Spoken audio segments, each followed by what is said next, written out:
اللہم صلی علی سیدنا محمد صلی اللہ علیہ وسلم۔ آج جس حدیث کو آپ کے سامنے پیش کریں گے اس کو امام بغوی نے شرح السنہ میں نقل کیا ہے۔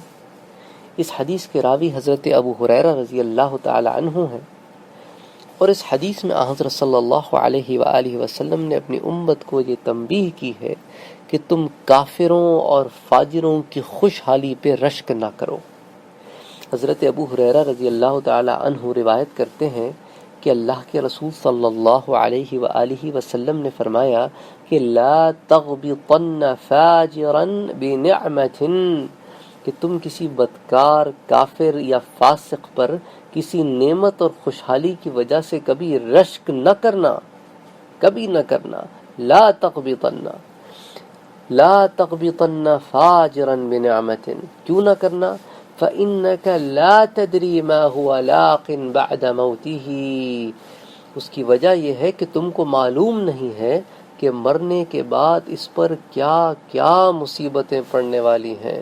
إِنَّ لَهُ عِنْدَ اللَّهِ قَاتِلًا، اللہ کے ہاں ایک ایسا قاتل اس کے لیے تیار ہے کہ لا یموت، کہ وہ اس کو کبھی مرنے نہیں دے گا، یعنی ایسا قاتل ہوگا جو اس کو قتل کرے گا اور پھر یہ زندہ ہوگا، پھر قتل کرے گا اور پھر یہ زندہ ہوگا۔ اور اس قاتل سے مراد کیا ہے؟ یہ محاورہ ہوتا ہے۔ اس قاتل سے مراد کیا ہے؟ اس حدیث کو حضرت ابو ہریرہ سے روایت کرنے والے راوی حضرت عبداللہ بن مریم کہتے ہیں کہ رسول اللہ کا مطلب اس قاتل سے دوزخ کی آگ ہے، یعنی کہ نار ہے، تو وہ ہمیشہ دوزخ کے عذاب میں مبتلا رہے گا۔ بس ایسے شخص پہ رشک کرنا تو حماقت کی بات ہے۔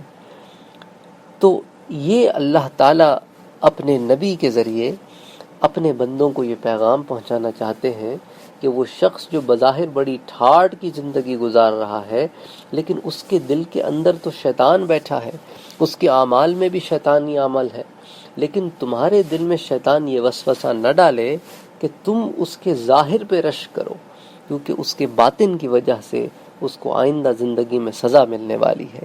لیکن ساتھ ہی ساتھ تمہیں یہ حق بھی نہیں پہنچتا کہ تم اس کو تانے دو، تشنے دو۔ ہاں تم اس کو ہدایت کی طرف بلاؤ، لیکن تمہیں یہ حق نہیں پہنچتا کہ تم اس کے بارے میں کوئی ججمنٹ پاس کرو، کوئی فیصلہ پاس کرو، کیونکہ ججمنٹ کا حق صرف اللہ کے پاس ہے۔ تو یہاں پہ رشک کرنے سے منع کیا گیا ہے تاکہ ایمان میں تقویت پیدا ہو اور انسان اس چیز کو جانے کہ جو شخص اللہ کا نافرمان ہے اللہ اس کو ہدایت دے دے، لیکن اگر وہ بے ہدایت ہی مر گیا تو پھر آنے والی زندگی میں اس کے لیے کچھ نہیں ہے۔ اللہم صلی علی سیدنا محمد صلی اللہ علیہ وسلم۔